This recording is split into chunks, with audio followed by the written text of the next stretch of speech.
আসসালামু আলাইকুম ওয়া রাহমাতুল্লাহ। সম্মানিত কোয়েল পাখি খামারি ভাই ও বোন, আজকে আমি আমার পিছনের যে ঘরটা আছে, যে ঘরে বসা আছি আমি এটা না, পিছনের যে ঘরটা দেখতেছেন এটা আমার প্যারেন্টস ঘর, অর্থাৎ ডিম ডিম পাড়া পাখির ঘর।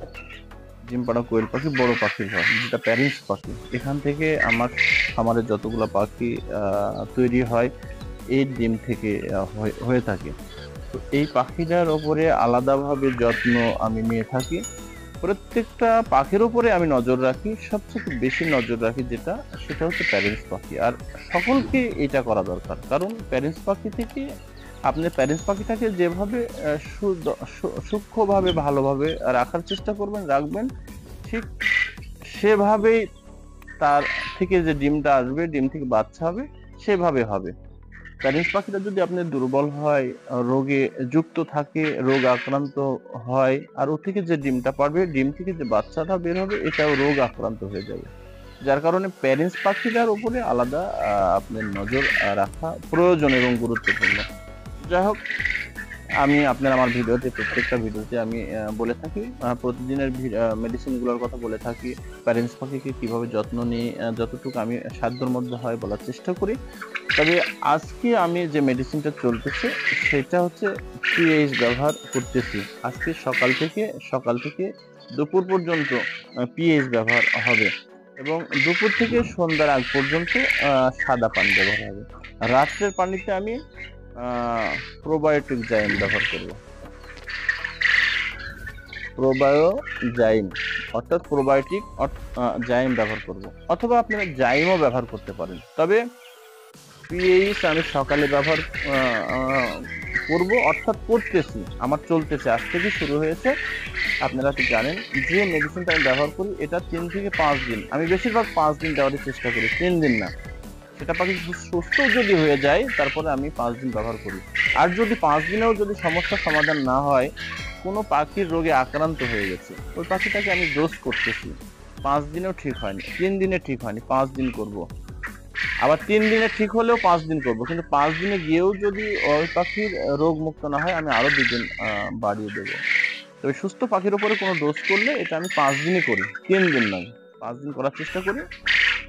তো যাই হোক, আমি এটাকে শুধুমাত্র পিএইচ ব্যবহার করতেছি। আপনারা জানেন পিএইচ এর কাজ হচ্ছে পানিকে শুদ্ধ রাখা, শুদ্ধ করা। পানির ভিতর থেকে পাখির কিন্তু বেশিরভাগই রোগে আক্রান্ত হয় পানি থেকে চলে আসে।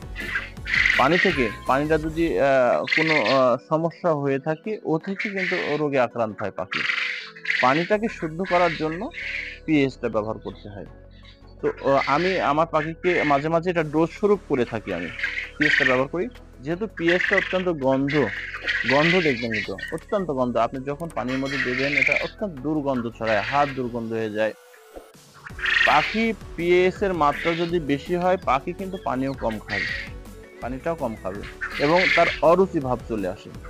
তো সেই জায়গা থেকে আমি প্রোবায়োটিক জাইম অথবা জাইমটা ব্যবহার করবো এজন্যই, যাতে তার রুচিটাও ধরে রাখে, ঠিক রাখে। আমার এমন একটা সময় হয়েছিল, শুধুমাত্র এই পিএইচটা ব্যবহার করেছিলাম, মাত্রাটা বেশি দিয়েছিলাম, পাখি কিন্তু আমার একটু হলে সমস্যার দিকটা দেখা দিয়েছিল। কোনটা জানেন? পানি কম খেয়েছিল, তার অরুচিটা একবারেই ছিল না।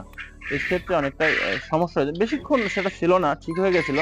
তো যার কারণে পিএইচ এর পাশাপাশি জাইমটা, প্রোবায়োটিক জাইমটা আমি রেখেছি। তবে একসঙ্গে কম্বাইন করব না, একসঙ্গে মিল করব না। আমি এটা সকাল থেকে দুপুর আগ পর্যন্ত ব্যবহার করব। দুপুর থেকে সন্ধ্যার আগ পর্যন্ত ফ্রেশ সাদা পানি ব্যবহার করব, এবং প্রোবায়োটিক জাইমটা আমি রাত্রে ব্যবহার করব। তাহলে পাখিটার আমার পিএইচ এর ঘাটতিটা পূরণ হয়ে গেল, এবং আপনার যে এই পিএইচ এর যে সেবন করানোর পরে তার একটা অরুচি ভাব আসে হয়, এটা খাওয়ালে যে তার অরুচি হয় এটা আমি বলতেছি না। এটা ওষুধটা এমনিতে অত্যন্ত দুর্গন্ধ, আপনারা পিএইচ যারা ব্যবহার করেন জানেন।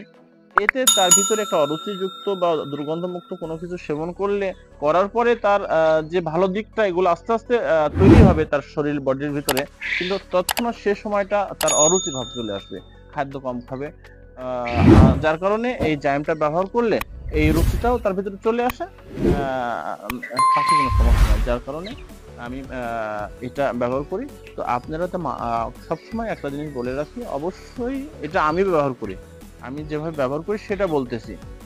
কিন্তু আপনার ক্ষেত্রটা কি হবে সেটা আমি আপনাকে ব্যবহার করার কথা বলতেছি না। তবে আপনারা যেকোনো মেডিসিন সেটা আমার ভিডিও দেখে মেডিসিন হোক, যেকোনো মেডিসিন ব্যবহার করার পূর্বে আপনি জানেন, তারপরেও জানার পরেও অনেক ভুল হয়ে যেতে পারে। যার জন্য মেডিসিন ব্যবহার করার পূর্বে ডাক্তারের পরামর্শ এবং অভিজ্ঞ খামারিদের পরামর্শ নিয়ে আপনি আপনার পাখিকে মেডিসিন সেবন করাবেন।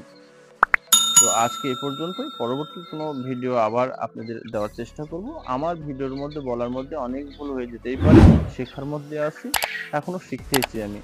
আর যে ভুলটা আমার হয়েছে বা ভিডিওর মধ্যে বলে গেছি বা এই মেডিসিনের মধ্যে আমি কোনো ভুল করে থাকলে আমাকে সেটা ধরায় দিবেন, জানায় দিবেন। এটা আমার জন্য উপকার হবে, আমার শিক্ষা হবে এবং আমার সাথে যারা যুক্ত আছে আমার ওই ভুলটা আপনার কথাটা যদি ঠিক হয় সেটা আমি আমার যুক্ত খামারিদের কাছে আমি মেসেজ করে পাঠিয়ে দেব। তো আজকে এই পর্যন্তই।